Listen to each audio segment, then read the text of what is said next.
Hello बच्चों, कैसे हैं आप सब। आज हम 21 अक्टूबर 2020 की 10th क्लास के मैथ सब्जेक्ट की जो वर्कशीट है हमारे पास वर्कशीट नंबर 47, इस वीडियो में आज हम इसे डिस्कस करेंगे। ओके, और इस वर्कशीट का टॉपिक है हमारे पास problems based on tangent to a circle. हमारे पास जो लास्ट वर्कशीट थी वो भी इसी टॉपिक पर थी और आज भी यही टॉपिक है, मतलब कि हमें जो क्वेश्चंस हैं उनकी अच्छे से प्रैक्टिस करनी है इसके लिए, as this chapter is very important. So let's recall first number of tangents from a point on the circle। बच्चे देखिए ये वाला फिगर देखो, यहाँ पे क्या है, एक सर्कल है। इस सर्कल में क्या हो रहा है, यहाँ पर एक टेंजेंट लाइन ड्रॉ की हुई है, ठीक है, एक ही पॉइंट पर है। तो ये जो आपके पास एक पॉइंट है, इस एक ही पॉइंट से आप जो टेंजेंट लाइन ड्रॉ कर सकते हैं वो कितने ड्रॉ कर सकते हैं? क्या यहाँ पे कोई और टेंजेंट लाइन आप ड्रॉ कर सकते हो जो इसी पॉइंट से पास हो? No. So number of tangents from a point on the circle is 1।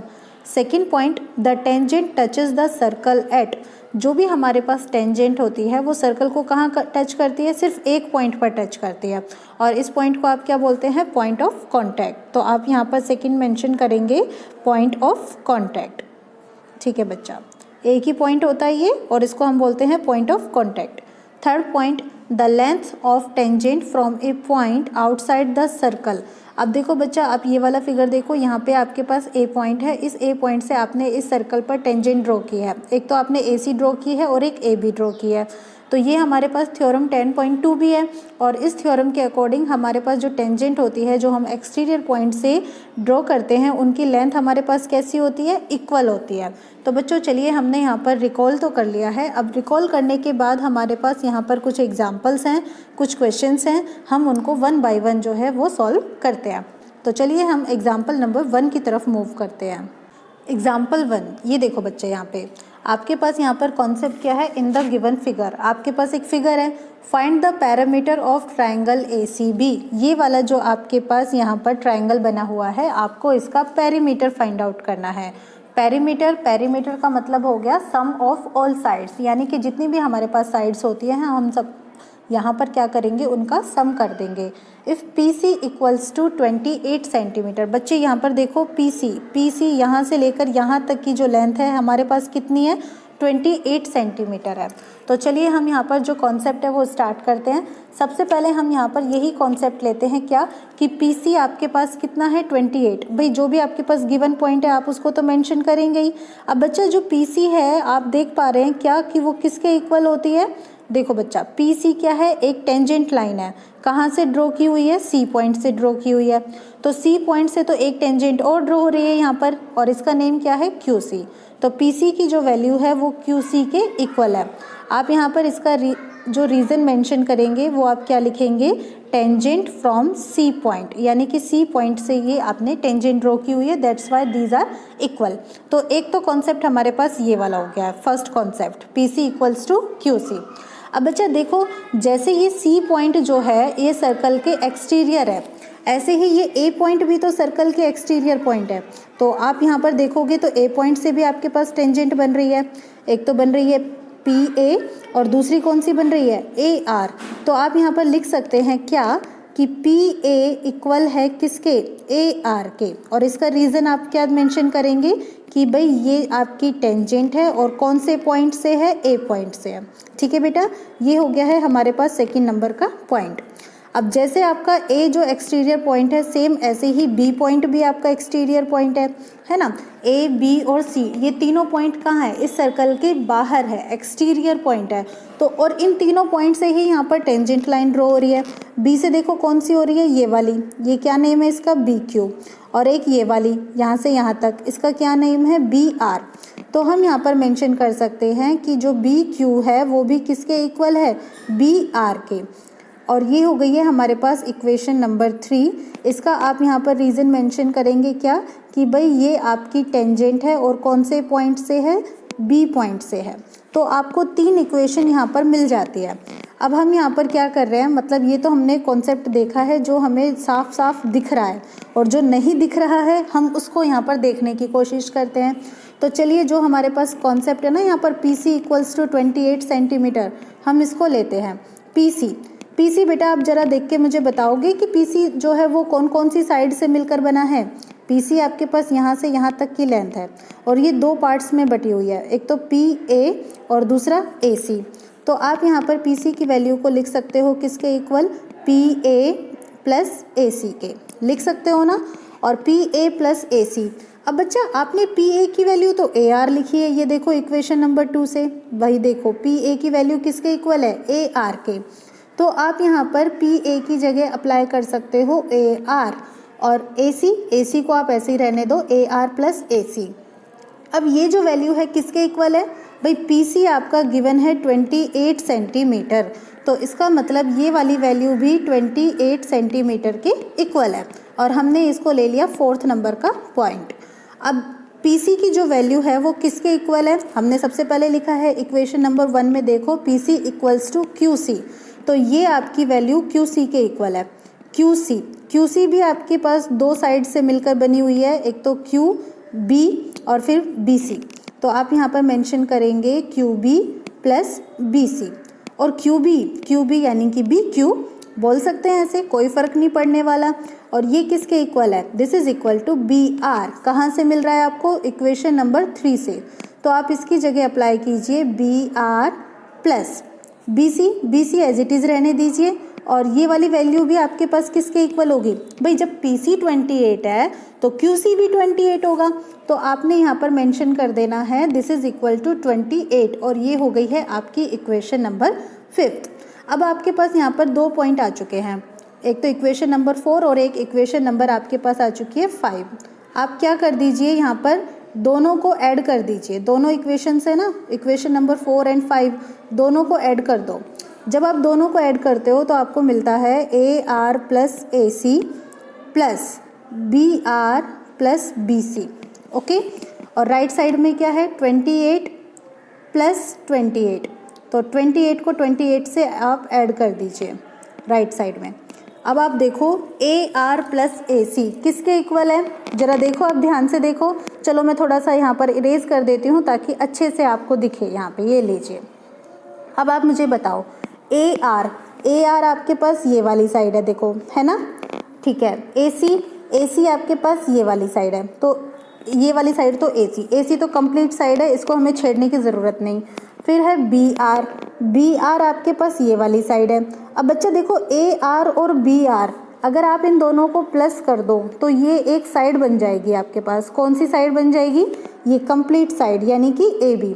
तो हमने AR की पेयरिंग कर दी है BR के साथ, AC को हमने अलग से रख दिया है, और थर्ड आपके पास क्या है, ये BC। अब 28 और 28 आपके पास कितना हो गया, 56।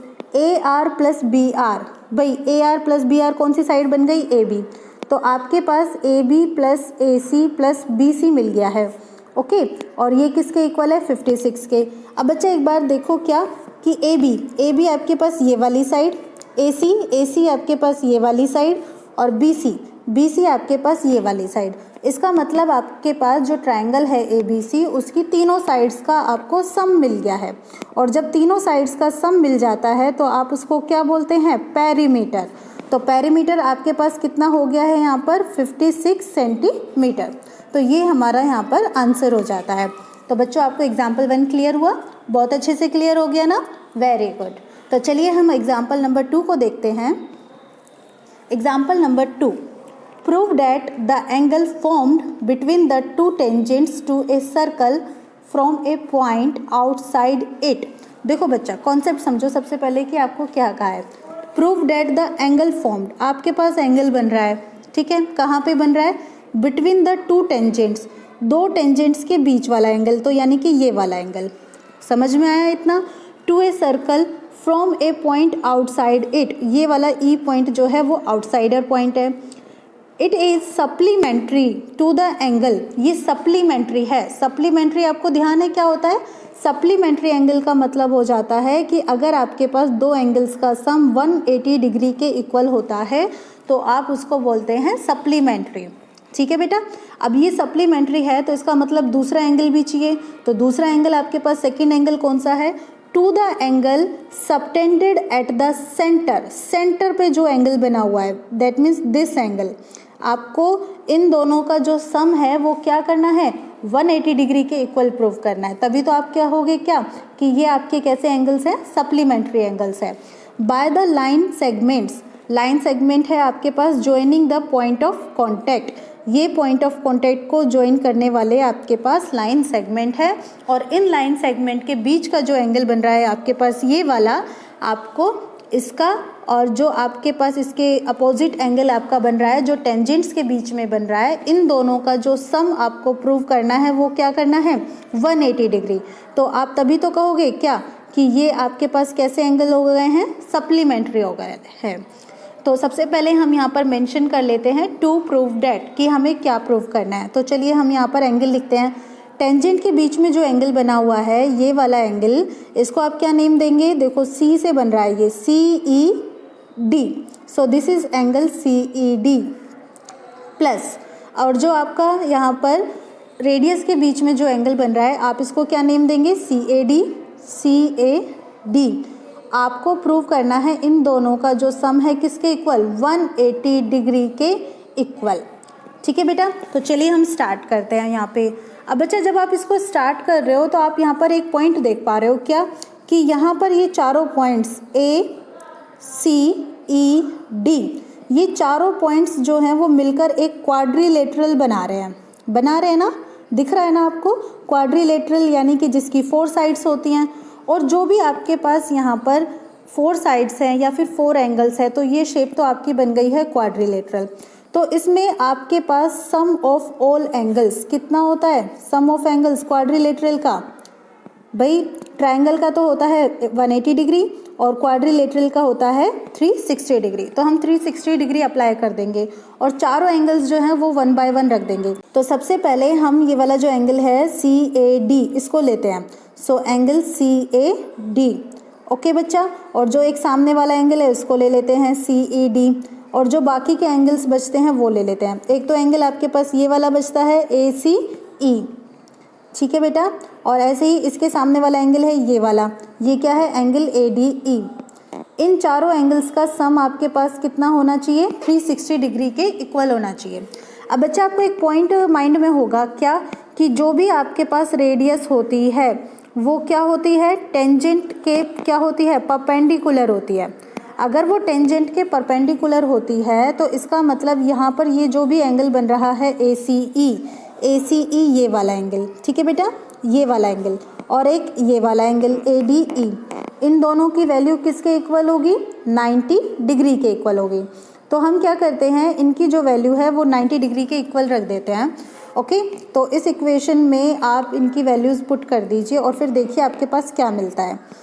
आपको मिला यहाँ पर angle CAD plus angle CED plus ACE की वैल्यू 90 डिग्री और ADE की वैल्यू भी क्या 90 डिग्री, और दोनों का यहाँ पर जो टोटल है आपके पास RHS साइड में वो कितना मिला, 360 डिग्री। बेटा 90 और 90 कितना होता है, 180 होता है।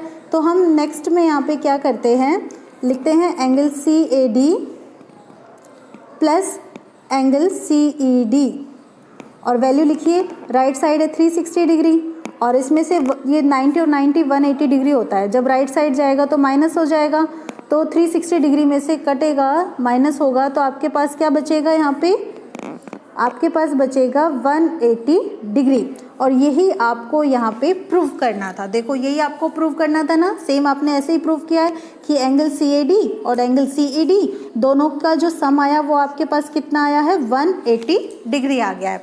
तो यहाँ पर आपका जो एग्जाम्पल है 2 ये कंप्लीट होता है।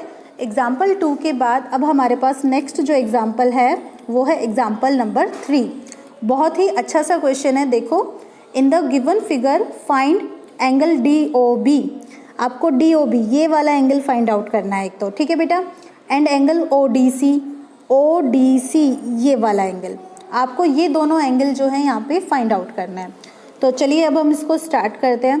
तो बच्चा अभी मैंने आपको एक कॉन्सेप्ट बताया, हमने देखा ना एग्जाम्पल 2 में क्या, कि जब भी हमारे पास क्वाड्रिलेटरल होता है तो ये वाला एंगल हमारे पास यहाँ से यहाँ तक का ये कितना होता है, 90 डिग्री होता है। क्यों, क्योंकि रेडियस टेंजेंट के परपेंडिकुलर होती है, और इस सर्कल की रेडियस है ये यहाँ पे OD और ये इस AF टेंजेंट के परपेंडिकुलर है। ऐसे ही ये ओ बी जो आपके पास रेडियस है ये इस ए ई के क्या है, परपेंडिकुलर है। तो ये वाला एंगल भी आपके पास कितना डिग्री का हो गया, 90 डिग्री का हो गया बच्चा, ठीक है ना। तो आमने सामने वाले जो एंगल बचे आपके पास, जो आपके पास एकदम सामने दिख रहे हैं आपको एंगल्स, वो उनका जो सम होता है वो कितना होता है, अभी अभी आपने बोला था ना 180 डिग्री होता है। हमने अभी तो पढ़ा है भाई कि जो भी आपके पास एंगल्स होते हैं यहाँ पे जो एंगल बनते हैं, एक तो रेडियस के बीच वाला और एक टेंजेंट के बीच वाला, वो कैसे होते हैं, सप्लीमेंट्री एंगल होते हैं। सप्लीमेंट्री एंगल मतलब उनका सम 180 डिग्री के इक्वल होता है। सो आप यहाँ पर मेंशन करेंगे angle B A D plus angle ये दूसरा वाला कौन सा है, डी ओ बी, इनका सम किसके इक्वल होना चाहिए, 180 degree, as they are supplementary angle. Okay बेटा, एंगल बी ए डी ये आपको गिवन है कितना, 40 डिग्री है।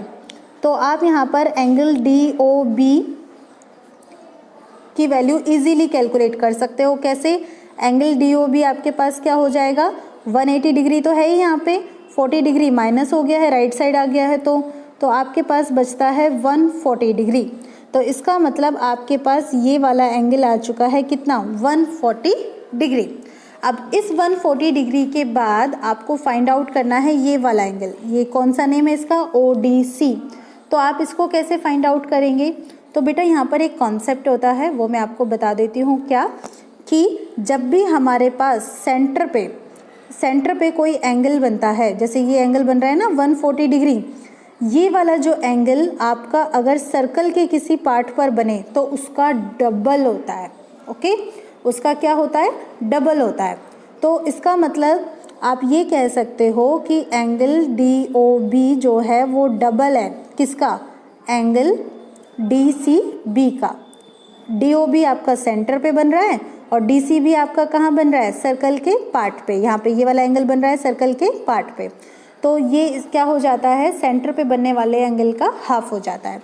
तो यहाँ से आप एंगल DCB की वैल्यू कैलकुलेट कर सकते हो। उसके लिए आपको एंगल DOB में 2 से डिवाइड करना पड़ेगा, और एंगल DOB हमारे पास कितना है, 140 डिग्री है। 140 डिग्री को 2 से डिवाइड करो तो आपके पास कितना आएगा, 70 डिग्री। दैट मीन्स आपके पास ये वाला एंगल कितना आ गया है, 70 डिग्री आ गया है। ठीक है बच्चा, यहाँ तक क्लियर, समझ में आया। अब जरा मैं एक बार थोड़ा सा इरेज कर देती हूँ ताकि आपको ये थोड़ा सा अच्छे से क्लियर हो, मैशअप ना हो। यहाँ पे आपने बोला कि ये वाला जो एंगल है ये हमारे पास कितना आ गया है, 170 डिग्री। ओके, एक पॉइंट तो ये क्लियर हुआ। दूसरी बात, हमने अभी इस एंगल को कैलकुलेट किया, ये एंगल हमारे पास कितना है, 140 डिग्री है।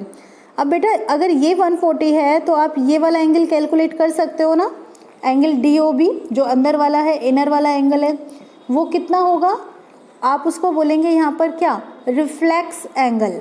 ओके, तो आप इसको नेम देंगे रिफ्लेक्स। वाई, बिकॉज ये वाला जो एंगल है आपका 180 डिग्री से ग्रेटर है, सो एंगल DOB। तो जब भी हम रिफ्लेक्स एंगल की वैल्यू कैलकुलेट करेंगे, हमारे पास एक साइड में 140 दिया हुआ है, तो टोटल सम हमारे पास 360 डिग्री होता है। तो 360 डिग्री में से हम 140 डिग्री को माइनस कर देंगे, माइनस करने पर हमें मिलेगा 220 डिग्री। ओके बच्चा, तो यहाँ पे अब आपके पास क्या हो रहा है, एक छोटा सा क्वाड्रिलेटरल बन रहा है। ये क्वाड्रिलेटरल क्या नाम है इसका, OBCD। ओके, और इस OBCD में ये जो आपके पास क्वाड्रिलेटरल बन रहा है OBCD, तो क्वाड्रिलेटरल के आपके पास अगर सारे जो आप एंगल्स का सम कर दे, ओके, सारे एंगल्स का अगर आप सम कर दे तो वो कितना आएगा, 360 डिग्री आएगा। ऐसे ही आएगा ना, तो चलो सम करो सबका। तो एक तो एंगल है आपके पास कौन सा वाला, ये वाला D जो हमें कैलकुलेट करना है, ODC। ठीक है बच्चे, ODC प्लस एक ये वाला एंगल है DCB, ये हम कैलकुलेट कर चुके हैं। फिर उसके बाद प्लस एक नीचे वाला एंगल है, ये क्या है, CBO, ये हमने अभी कैलकुलेट नहीं किया है। अब बच्चा देखो CBO ये रेडियस है ना, ये ऐसे बना रही है, तो ये क्या है, यहाँ पे परपेंडिकुलर है, यानी कि 90 डिग्री का एंगल बना रही है। तो 90 डिग्री में से इतना पोर्शन तो हमें दे दिया जी, 75 है। तो जो हमारे पास रिमेनिंग पोर्शन है, ये रिमेनिंग पोर्शन कितने डिग्री का बचा हमारे पास, 15 डिग्री का। भाई 90 में से घटा दो, 19 में से घटा दो, तो आपके पास कितना आया, 75 को माइनस कर दिया तो आपके पास आया 15 डिग्री। ठीक है, एक तो हो गया एंगल CBO, और एक हमने जो भी अभी रिफ्लेक्स वाला एंगल कैलकुलेट किया है, ये कौन सा है हमारे पास, एंगल DOB। इन सबको ऐड कर दो, आप 360 डिग्री आ जाएगा। तो चलो वैल्यूज़ रखो, ODC प्लस DCB। DCB कितना है, ये रहा DCB, that is equal to 70 degree. तो चलो आप इसकी जगह रखो 70 डिग्री, प्लस एंगल CBO जो है आपने यहाँ पे अभी अभी कैलकुलेट किया है, कितना आया, ये 15 डिग्री आया। ओके, प्लस रिफ्लेक्स एंगल भी हमने भी अभी अभी कैलकुलेट किया है, कितना आया, ये 220 डिग्री आया। तो हमने 220 डिग्री सबको रख दिया और 360 डिग्री के इक्वल पुट कर दिया। तो angle ODC equals to 360 degree, सबको ऐड करके माइनस कर दो। तो सबको ऐड कर रहे हो तो 220 और 70 कितना हुआ, 290 माइनस, अच्छा अभी तो 15 को भी ऐड किया, तो 290 और 15 कितना हुआ, 305। तो आप 360 में से 305 डिग्री को माइनस कर दो, आपके पास कितना आएगा, 55 डिग्री। तो 55 डिग्री आपका आंसर आ चुका है, किसका, एंगल ODC का। तो देखो बच्चा, हमने दोनों एंगल्स कैलकुलेट कर लिए हैं, हमने DOB भी कैलकुलेट कर लिया है और DOB हमने दोनों तरीके से कैलकुलेट कर लिया है। जो इनर वाला एंगल हमें मिला DOB वो तो मिला 140 डिग्री, और जो रिफ्लेक्स एंगल हमने कैलकुलेट किया वो हमें कितना मिला, 220 डिग्री। ओके बच्चा, और उसके बाद आपको एंगल ODC मिलता है यहाँ पर 55 डिग्री। तो यहाँ पर आपके जो एग्जाम्पल्स है वो कंप्लीट होते हैं। इन एग्जाम्पल्स के बाद हमारे पास यहाँ पर 4th क्वेश्चन है, 4 क्वेश्चन है, हम इन चारों क्वेश्चंस को यहाँ पर 1 बाय 1 ले लेते हैं, ठीक है। तो सबसे पहले हम फर्स्ट क्वेश्चन की बात करते हैं। According to first question, find the value of m। आपको m की वैल्यू फाइंड आउट करनी है for the given figure where C is the centre of the circle. आप बच्चे यहाँ पर देखो, C जो है वो क्या है, इस सर्कल का सेंटर है। यहाँ पर ध्यान से देखो, आपको फाइंड आउट करना है क्या है, m। बेटा ये जो एंगल बन रहा है आपके पास, ये वाला एंगल और ये वाला एंगल, इनका सम कितना होता है, कैसे एंगल्स होते हैं ये, कॉम्प्लीमेंट्री एंगल्स। तो इनका सम हमारे पास होता है किसके इक्वल, 180 डिग्री के इक्वल। तो m और 3m आपके पास हो गया 4m, तो 4m की वैल्यू कितनी हो गई, 180 डिग्री। तो m की वैल्यू कितनी हो जाएगी, आप 180 डिग्री इसको डिवाइड कर दो किससे, 4 से, तो ये कैंसिल होगा। तो कैंसिल होने के बाद 4 से आप कैंसिल करो, 4 4 जा 16, आपके पास 2 बचा 20, यानी कि 4 5 जा 20। तो आपके पास m यानी कि एंगल A की वैल्यू आपको मिली है 45 डिग्री, और जो एंगल C है आपका 3m अगर आप कैलकुलेट करोगे तो वो कितना होगा भाई, 3 को हम 45 से मल्टीप्लाई कर देंगे तो 135 हमारे पास आ जाएगा। तो ये हो गया हमारे पास क्वेश्चन नंबर 1। समझ में आया, वेरी गुड। अब आप बच्चों देखो क्वेश्चन नंबर 2। क्वेश्चन नंबर 2 में हमारे पास ये फिगर है, ओके, और इस फिगर में क्या कहा है आपसे, in the given figure J is the centre of the circle. ये आप देख रहे हो ना, J क्या है यहाँ पे, इस सर्कल का सेंटर है। और find the value of x, आपको x की वैल्यू फाइंड आउट करनी है। तो x की वैल्यू फाइंड आउट करने के लिए अब आप यहाँ पे क्या करेंगे, ये देखेंगे कि ये आपके पास जो एक्सटीरियर पॉइंट है, इस एक्सटीरियर पॉइंट से एक तो ये वाली साइड OH और एक OI, ये क्या है, टेंजेंट लाइन है। टेंजेंट लाइन है तो OH की वैल्यू किसके इक्वल है, OI के। आप यहाँ पर वैल्यूज़ रख दो, OH की वैल्यू क्या है, x + 10, और OI की वैल्यू क्या है, 2x - 1। जब हम इनको इक्वल कर देते हैं तो अब यहाँ पर आप ट्रांसफ़र कीजिए किसका, x यहाँ पर है ये आपके पास, 2x जब इस तरफ आएगा तो किस में हो जाएगा, माइनस में, ओके। फिर यहाँ पर -1 है। अब ये जो प्लस का 10 है ये आपका राइट साइड में जाएगा तो क्या हो जाएगा, -10। x - 2x कितना हुआ, x यानी कि -x, और ये इक्वल होगा किसके, -11 के। तो आप यहाँ से x की वैल्यू कैलकुलेट करोगे तो माइनस से माइनस कैंसिल हो जाएगा एंड x = 11। तो ये आपके पास x की वैल्यू आ जाती है। क्लियर। तो अब यहाँ पे हमारा ये जो क्वेश्चन है सेकंड नंबर का, ये कंप्लीट होता है। इस क्वेश्चन के बाद हम यहाँ पर नेक्स्ट कॉन्सेप्ट लेते हैं किसका, क्वेश्चन नंबर 3 का। तो क्वेश्चन नंबर 3 देखो, 2 tangents make an angle of 120 degree with each other are drawn to a circle of 6 centimetre radius. तो आपके पास यहाँ पर बच्चा कॉन्सेप्ट है कि आप क्या कर रहे हो, एक सर्कल बना रहे हो। पहले तो ये लीजिए, आपने सर्कल बना दिया, ठीक है। और इस सर्कल की जो रेडियस है वो आपके पास कितनी है, 6 सेंटीमीटर है।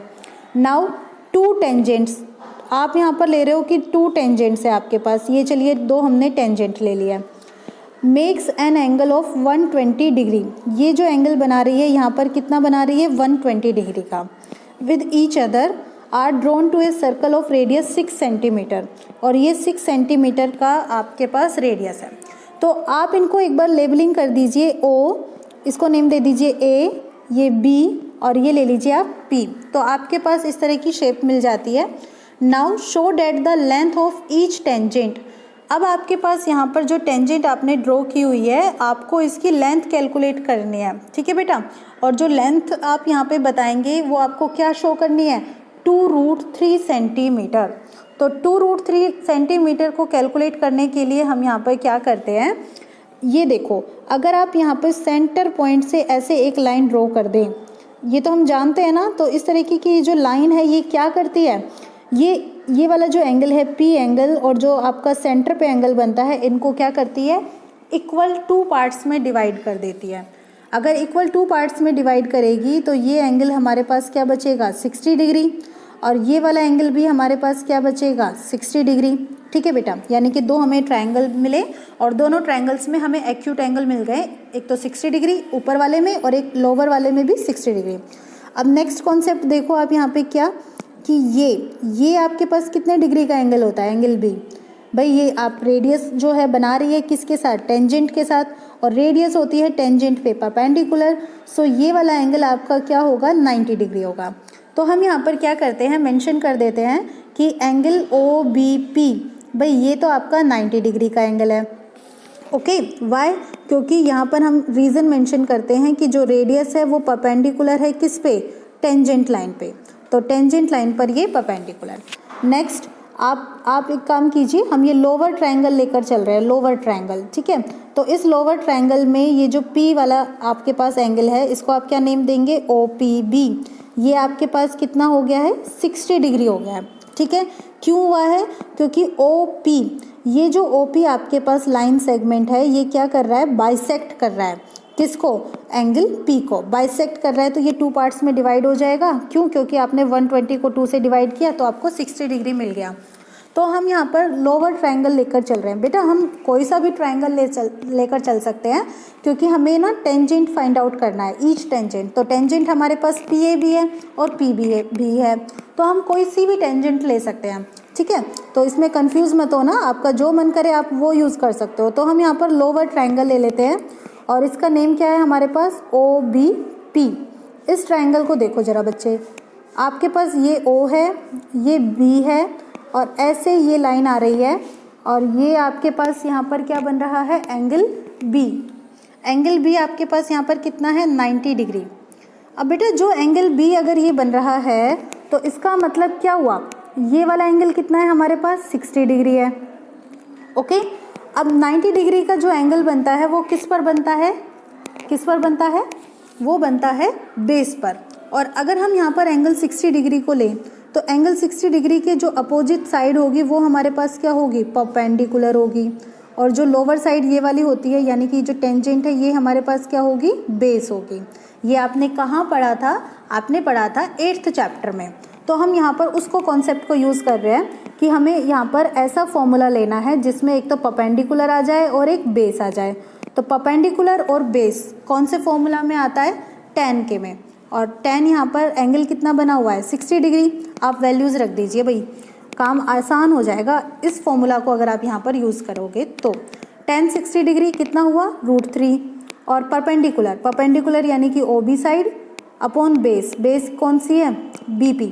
आप वैल्यूज़ रखो इसकी, आपके पास OB की वैल्यू तो गिवन है कितनी, 6, और BP यानी कि आप कह सकते हो PB, ये आपको कैलकुलेट करनी है, और ये अपॉन में आपने 1 ले लिया। आप क्रॉस मल्टीप्लाई कर लो, क्रॉस मल्टीप्लाई करोगे तो PB को आप मल्टीप्लाई करोगे √3 से और 6 को 1 से, तो आपके पास PB कितना आएगा, 6/√3।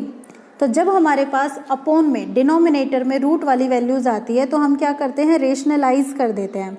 तो रूट थ्री से मल्टीप्लाई होगा तो हमारे पास क्या आएगा, 3 आएगा। तो 3 1 जा 3, 3 2 जा 6, क्या बचा 2√3। अब जरा क्वेश्चन देखना, क्या प्रूव करना था, length of each tangent is 2√3 centimetre. हमने ये प्रूव कर दिया है, सो हैंस प्रूव्ड। यहाँ पे हमारा जो क्वेश्चन है, क्वेश्चन नंबर 3, ये भी कंप्लीट हो जाता है। तो क्वेश्चन नंबर 3 के बाद अब हम बात करते हैं नेक्स्ट क्वेश्चन नंबर 4 की। क्वेश्चन नंबर 4 के according, a circle touches the side EF of triangle DEF at P। यानी कि सबसे पहले तो आप यहाँ पर क्या कीजिए, एक ट्राइंगल ले लीजिए और उस ट्राइंगल की आपके पास साइड क्या है, EF, जिसको ये सर्कल टच करता है। तो बच्चे हम यहाँ पे क्या करते हैं, ये आप यहाँ पर EF जो है वो ड्रॉ कर लेते हैं, ठीक है। EF साइड जब हम यहाँ पर ड्रॉ करते हैं, अब ये साइड क्या कर रही है, इस सर्कल को P पॉइंट पर टच कर रही है, ये नेम दे दिया हमने इसको EF। अब ये सर्कल आगे क्या करता है, टचेस साइड DE साइड को टच करता है कहाँ पे, Q पॉइंट पे, और DF को टच करता है R पॉइंट पे रिस्पेक्टिवली व्हेन प्रोड्यूस्ड, जब आप उसको प्रोड्यूस कर रहे हो। प्रोड्यूस करने का मतलब ये हुआ कि जैसे अब ये देखो, ये आपने यहाँ पे ट्राइंगल ले लिया है, ओके, आपने इसको नेम दे दिया है यहाँ पर D। तो DE साइड आपकी यहाँ से यहाँ तक है, आपने इसको आगे यहाँ तक कंटिन्यू प्रोड्यूस किया, तो ये यहाँ पर इसको Q पॉइंट पर टच कर रही है। क्लियर बच्चे। अब ऐसे ही हम यहाँ पर क्या कर रहे हैं, D से F साइड को अगर हम आगे प्रोड्यूस करें, तो आगे प्रोड्यूस करने पर आपके पास आप देख पा रहे हो कि ये इधर R पॉइंट पर ये क्या कर रहा है, इसको टच कर रहा है। नाउ शो डैट DQ, हमें ये शो करना है कि जो आपके पास ये DQ साइड है, ये क्या है, this is the half of parameter of triangle DEF। यानी कि जो भी हमारे पास ये ट्राइंगल बन रहा है DEF, इसके पैरामीटर का क्या है, हाफ है। तो चलिए अब हम स्टार्ट करते हैं। तो बच्चे यहाँ पर आप मुझे बताओ कि एक्सटीरियर पॉइंट जो है इस सर्कल के वो कौन कौन से हैं। तो देखो एक्सटीरियर पॉइंट है, एक तो D और एक है E और एक क्या है आपके पास F। तीनों पॉइंट एक्सटीरियर हैं, तो तीनों पॉइंट से आप टेंजेंट लाइन भी ड्रॉ कर रहे हो। तो सबसे पहले आप देख रहे हो आपने D से टेंजेंट लाइन ड्रॉ की है और उसकी वैल्यू क्या है, DQ। ओके बच्चा, तो आपकी D से जो टेंजेंट लाइन ड्रॉ की हुई है DQ, and this is equal to DR के इक्वल है। कैसे, क्योंकि ये आपकी थ्योरम 10.2 कहती है, जिसमें अगर आपने टेंजेंट लाइन ड्रॉ की होती है तो वो कैसी होती है, एक्सटीरियर पॉइंट से इक्वल होती है। ओके, अब जैसे आपने D पॉइंट लिया, अब आप E पॉइंट लो, तो E पॉइंट से जो आपकी टेंजेंट है वो कौन कौन सी है, एक तो EQ है और सेकंड टेंजेंट कौन सी है, EP है। सो आप यहाँ पर मेंशन करेंगे EQ is equal to EP और यहाँ पर आप इसका रीज़न दे देंगे, टेंजेंट है कहाँ से, फ्रॉम E पॉइंट से। अब बच्चा आपने ये तो कॉन्सेप्ट ले लिया है, अब आप E के साथ F पॉइंट से भी टेंजेंट लाइन ड्रॉ कर दीजिए, तो वो आपकी कौन कौन सी हो जाएगी, एक तो हो जाएगी FR ये वाली, और FR और ये वाली आपकी टेंजेंट कौन सी, FP, ये आपकी F पॉइंट से टेंजेंट्स है। सो टेंजेंट्स फ्रॉम F। तो आपके पास यहाँ पर ये 3 पॉइंट आ चुके हैं, ठीक है बेटा। आप इनको नेम दे दीजिए, ये आप ले लीजिए इक्वेशन नंबर 1, इसे आप लीजिए इक्वेशन नंबर 2 और आप इसे लीजिए इक्वेशन नंबर 3। अब जैसे आपने एग्जाम्पल 1 में किया था कि हमने जो बड़ी वाली जो टेंजेंट है उसको लिया था, सेम हम यहाँ पे कर रहे हैं, हम D पॉइंट वाली टेंजेंट ले लेते हैं। तो एक तो आप ले लो पहले DQ आपके पास जो टेंजेंट है ये कंप्लीट टेंजेंट है, किस किस का पार्ट है ये, DE और QE का, है ना, QE बोलो या फिर EQ बोलो, इसका पार्ट है। So you can write DQ is equal to DE plus EQ, आप लिख सकते हो ऐसे। ओके, अब बेटा DE प्लस EQ आपके पास किसके इक्वल है, देखो इक्वेशन नंबर 2 देखो, EP के इक्वल है। सो आप यहाँ पर मेंशन करेंगे DE प्लस EP, आपने EQ की जगह EP रख दिया है। अब ऐसे ही आप DR लो, तो DR जब आप ले रहे हो तो DR किस किस से मिलकर बना है, DF और FR से। सो DF प्लस FR किसके इक्वल है, देखो इक्वेशन नंबर 3, ये इक्वल है आपका FP के। तो ये पॉइंट हमें मिल गया। ओके, तो हमें DQ की वैल्यू मिल गई और DR की वैल्यू मिल गई। अब एक काम करते हैं, हम इन दोनों को ऐड कर देते हैं, यानी कि DQ प्लस DR कर देते हैं। तो जब आप इनको ऐड करोगे तो DQ की वैल्यू किसके इक्वल है, DE प्लस EP के, और DR किसके इक्वल है, D F plus F P के। आप सबको यहाँ पर देखो कि क्या क्या है बेटा। डी क्यू की वैल्यू तो डी आर के इक्वल है इक्वेशन नंबर 1 से, तो हम यहाँ पर जो डी आर लिखा है इसकी जगह क्या लिख सकते हैं, डी क्यू लिख सकते हैं। हम डी क्यू क्यों लिख रहे हैं, क्योंकि क्वेश्चन में हमें डी क्यू को लेकर चलना है, तो हमने यहाँ पर डी आर को एक तरीके से हटा दिया है और हमारे पास क्या बचता है, डी क्यू। अब आपके पास जो जो वैल्यूज़ हैं आप उनको देखो। डी ई आपके पास ये वाली साइड है, okay, this side is D P, sorry D E, ये वाली साइड। नेक्स्ट ये वाली साइड, इसका नेम क्या है, डी एफ, और ये भी हमें यहाँ पर मिल रही है, तो हम यहाँ पर लिखेंगे डी एफ। और जो आपके पास अदर साइड्स है ना, आप उनको प्लस करके पेयरिंग कर लो, ई पी की और किसकी, एफ पी की। अब बेटा ई पी आपके पास कौन सा पोर्शन है, ई पी हमारे पास ये वाला छोटे वाला पोर्शन है और एफ पी ये वाला पोर्शन है। जब आप इन दोनों को ऐड करते हो तो आपके पास क्या बन जाता है, ई एफ बन जाता है। तो यहाँ से आपको मिला 2 into D Q equals to D E plus D F plus E P और ई एफ मिलकर क्या बन गया, ई एफ। तो आप बच्चा ध्यान से देखो, ये जो भी आपके पास ट्रायंगल है डी ई एफ, इसकी तीनों साइड्स का यहाँ पर सम है, तो आप ये कह सकते हो कि ये क्या हो चुका है, पैरामीटर हो चुका है। किसका है ये, ट्रायंगल डी ई एफ का है। और लेफ्ट हैंड साइड में आपके पास क्या वैल्यू थी, 2DQ। तो 2DQ में से अगर आप 2 को रिप्लेस करोगे सेकेंड टाइप में, यानी कि राइट हैंड साइड शिफ्ट करोगे तो 2 नीचे आ जाएगा, और 2 नीचे आ गया तो आपको क्या मिला, DQ equals to parameter of triangle DEF divided by 2। और यही आपको प्रूव करना था। जरा चेक करो, आपको यही प्रूव करना है ना, सो आप लास्ट में मेंशन करेंगे हैंस प्रूव्ड। तो बच्चा आपकी जो वर्कशीट है यहाँ पर 47 नंबर की, ये आपकी यहाँ पे कम्प्लीटली सॉल्व होती है। लास्ट में मैं आपको एक मैसेज दूंगी कि जब भी बच्चा बाहर जाए तो 6 फीट की जो डिस्टेंस है वो ज़रूर मेंटेन करें। Bye bye all, thank you for watching my channel.